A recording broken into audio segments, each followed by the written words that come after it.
Hey guys, this is me from the future. So this video had been planned long in advance, and I actually held off on posting it because I was expecting an Aztec trailer source to drop, because it would be pretty inconvenient for me to post this video and then immediately post another one talking about the Aztecs. It'd be better to space it out. But then this week has been super dry, and I understand now. I know that the second I post my video, Age of Mythology will follow up with the trailer soon enough. It's all about inconveniencing my upload schedule. So I will sacrifice my upload schedule so we can get that Aztec trailer just for you guys. No, I'm kidding. This is of course a joke. But imagine though I post it and they follow up the next morning with the Aztec trailer. That'd be so funny and play right into inconveniencing my upload schedule. But it doesn't matter. I don't do this for any algorithm. I kind of just do this because I'm bored and want to make Age of Mythology content not related to competitive scene, since I just like chilling on the game so much. But yeah, that's enough yapping. I'm gonna get the video on now. Hello everyone, my name is Awat and today I'm going to be making Dev Diaries episode 13. So today I'm going to be showing off behind the scenes of the April Fool's event, what I'm going to do with leftovers from that project, and how things I learned from that project is actually going to influence actual maps. So during Dev Diaries I mentioned 3 maps, Peach Blossom Maze, Mount Toa, and Bovine Lands. And then the later half of the video they were turned to Nomad type maps since all the maps were turned to Nomad type maps. But unfortunately I didn't finish in time for the video to show off gameplay of it, but now I do have gameplay of it. And then Bovine Lands is exactly what I expected. It just has a bunch of cows everywhere. And you guys look at them closely, you can just realize they're just reskins of existing maps. Peach Blossom Maze is a reskin of Atrera Shore. Bovine Lands is a reskin of Cattle Lands. And Mount Toa is a reskin of Mount Awat. So they're nothing too crazy, and honestly, I was just going to throw them away after the video was done. But a few of my fellow Comp Stomp players said to me that they would like to try them out since they're essentially just extra Nomad versions of my existing maps. So for example, Mount Toa would just be a diet Nomad Mount Awat, and then Bovine Lands would be just a diet Nomad version of Cattle Lands. Which is funny because Cattle Lands is actually the first map I turned to a Nomad variant to test out Nomad on before I made Awat Nomad. But I would later on delete that since I was like, a Nomad version of Cattle Lands sounds kind of boring, but I didn't realize a lot of people actually did have interest in playing it. Anyway, so I didn't want these maps to take up too much space in my map list because a personal gripe of mine is that I hate when I download a mod and there's just a bunch of bloat in there, and I feel like this would contribute towards that. So yeah, that's why originally I just wanted to delete them to prevent that bloat, because they're just bad Nomad reskins of existing maps. But since I hear your feedback often, well, some of it, I would meet you guys in the middle. I will have the April Fool's maps available, but they're all going to be together, like conjoined. As Rick Grimes once said, we can all live together into only one map, so it doesn't take up too much space. So whenever you load that map, it just randomly chooses from one of the 3 April Fool's options. But yeah, despite being a joke, I've been testing all 3 of them and polishing them so that they're decently presentable even if they're a little bit of a joke. I did take some of them on weird directions to add some silliness and sell the fact that they're just joke maps. So on Peach Blossom Maze, the gag was going to be that all the hunt would be chickens. This is a reference to my other video where I mentioned that Peach Blossom Land has been bugged to spawn up to 67 chickens for like maybe a year now. Anywhere from half a year to a year now. But yeah, as a reference to that, it would be all chickens on this map. And then on Bovine Lands, despite changing the name to be more accommodating for animals that weren't cows, I was going to ironically buff the amount of cows on the map, so that cows would be your primary food source in that map and nerf the other bovines. I would still keep them so that there would be a reason why the map would be called Bovine Lands, but there's going to be way less of them than Cattle Lands. But yeah, you're going to be crawling in cows on that map, but then you'll notice that the hunt on that map is very scarce. And then for Mount Toa, I basically just threw a bunch of fish on the map. I didn't decrease the food, but I noticed Mount Awa is already pretty light on the food. And I also didn't add extra food to accommodate for the starting hunt that you lose. On other Nomad type maps, I make sure that the starting hunt and starting gold are accommodated for by doubling the amount of close hunt and close gold. But on Mount Toa, I didn't. Instead, I buffed the amount of fish and made it so that you're more inclined to fish in the map. Wait, actually, I still accommodated for your lack of starting gold by buffing the amount of close golds. But the starting food will be missing and transferred to the fish ponds. So you can see all 3 of the April Fool map options have a different food focus. The first one focusing on chickens, an underrated animal that's not used often in maps. The second one focusing on herdables or tons of cows. And the third one focusing on fish, just to add a little bit of silliness to the gameplay. But it doesn't deviate too much so that when you play it, you still feel like you're getting a diet nomad version of Atrera Shore, Cattle Lands, and Mount Awat.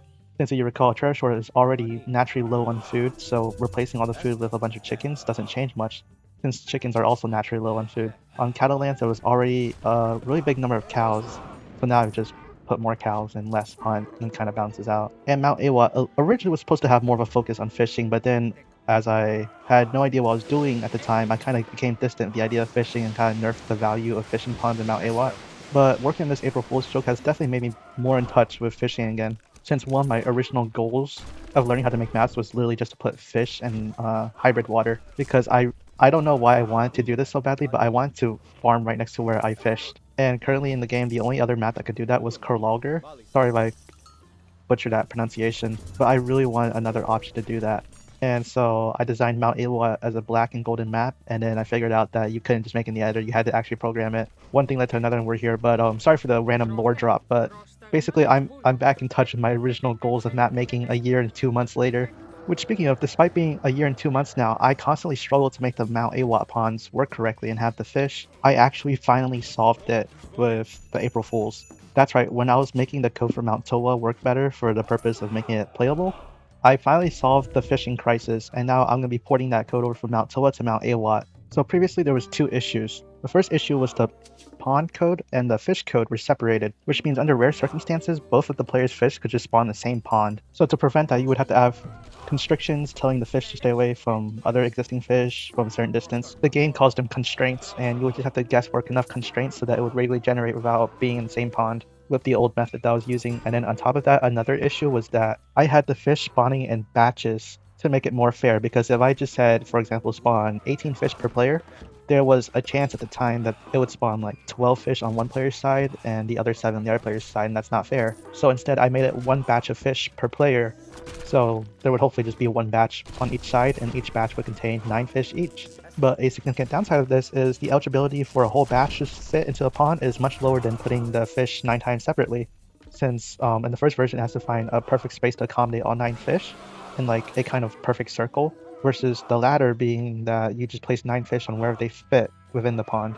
Overall, I think this was just a very primitive and barbaric way to code the fish into the ponds, and no wonder there was so many problems and inconsistencies with them. But I finally found a fix, and I feel like this was super obvious in the beginning, so if you're another map maker watching this, please don't cringe.